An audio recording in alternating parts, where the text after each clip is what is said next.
자, 아주 오래된 경전 속에 말이죠. 인간이 상상할 수 있는 가장 끔찍한 지옥에 대한 묘사가 나옵니다. 그런데 만약 이 고대의 지도가 실은 지금을 살아가는 우리 현대인의 마음을 놀라울 정도로 정확하게 그려내고 있다면 어떨까요?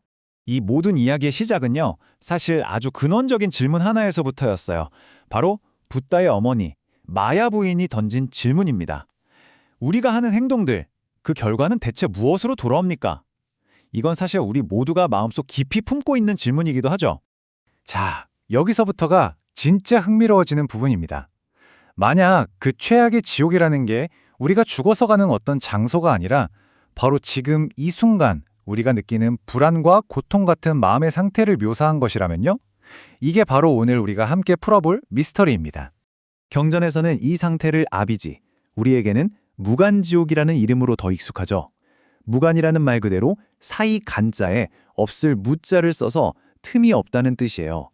고통의 단 1초의 쉼도 한 톨의 자비도 허락되지 않는 궁극의 상태를 의미하는 겁니다.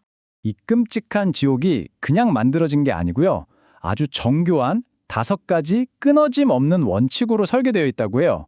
지금부터 이 5개의 기둥을 하나씩 뜯어보면서 이 고대의 지도가 어떻게 우리 현대인의 마음을 비추는 거울이 되는지 한번 알아보겠습니다. 첫 번째 원칙은 바로 시무간, 시간에 쉼이 없다는 겁니다.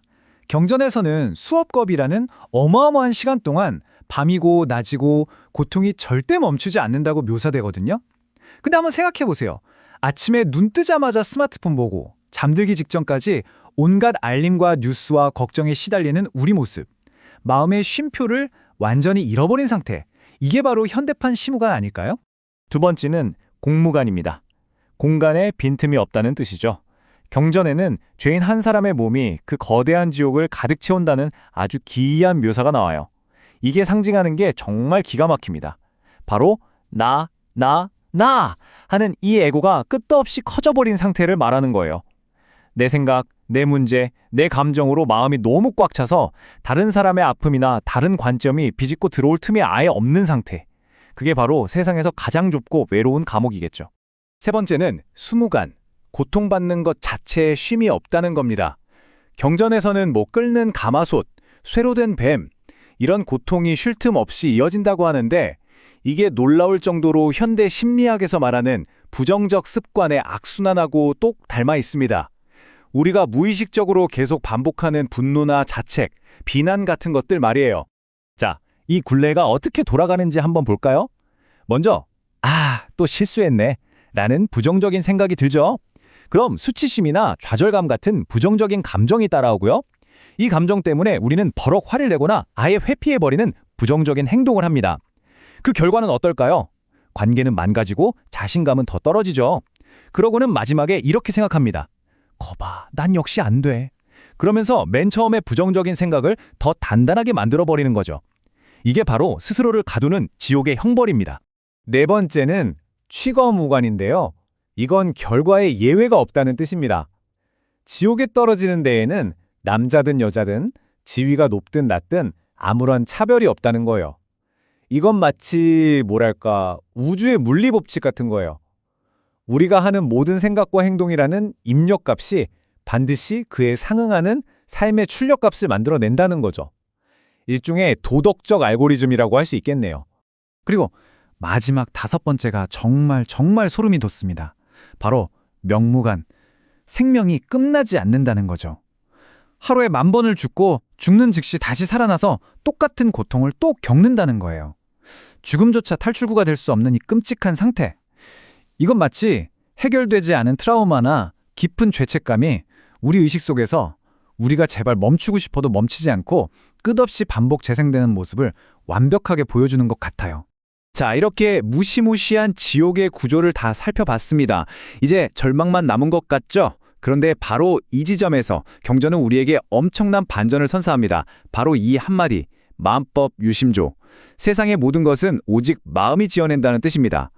이 모든 지옥의 풍경, 그 끔찍한 고통이 사실은 밖에 있는 어떤 실체가 아니라 바로 우리 마음이 만들어낸 것이라는 엄청난 선언이죠. 이게 무슨 뜻일까요? 만약 내 마음이 이 끔찍한 감옥의 설계자라면 반대로 생각해 보세요. 그 감옥의 열쇠를 만들 힘도 바로 내 안에 있다는 거 아닐까요? 문제의 근원에서 해답의 실마리를 찾는 겁니다. 그렇다면 그 열쇠는 뭘까요? 다행히도 그 방법은 아주 명확하게 제시되어 있습니다. 첫째는 알아차림이에요. 내 안에서 그 부정적인 패턴이 또 시작되려고 할 때, 또 시작이네 하고 그냥 알아차리는 겁니다. 둘째, 의도적으로 멈추기. 습관적으로 반응하기 직전에 딱 3초만 멈춰보는 용기죠. 셋째, 새로운 패턴 만들기.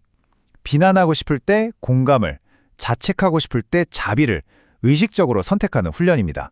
그리고 마지막으로 과거의 잘못을 솔직하게 인정하고 더 나은 미래를 스스로에게 약속하는 거죠.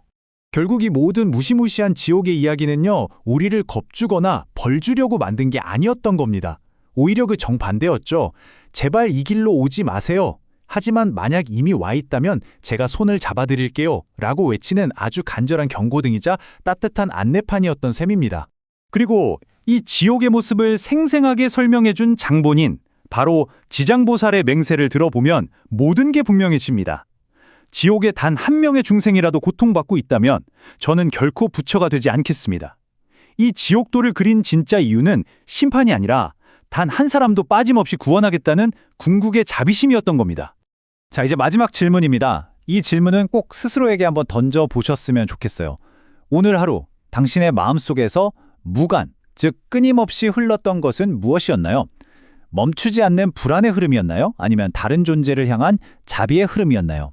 기억하세요.